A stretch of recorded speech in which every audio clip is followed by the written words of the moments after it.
El vindre de Tremp a Comportes era una excursió típica del poble i passeat per aquí per vora del canal podies passar per tot arreu, però no és que no érem les empleats sol, era les parelletes o gent que s'anaven a banyar a Comportes, allò era un poble. Sí, estava tot obert. Sí, la presa podies passar d'una banda a l'altra, també hi havia un vigilant 24 hores.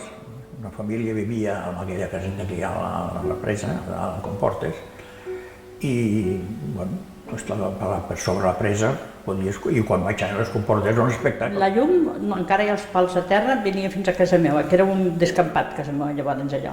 Però fins allà hi havia llum. Després hi havia tota la llum que anava a la casa bombes, que en diuen, que és on baixen les tuberies. De les tuberies fins a baix a la central, que és davant de casa meva, que ara no es pot passar ni amb cotxe, allà eren totes unes escales amples, tot perquè baixen les tuberies.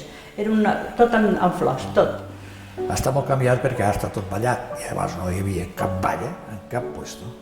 Era tot obert completament, podies circular per tot arreu.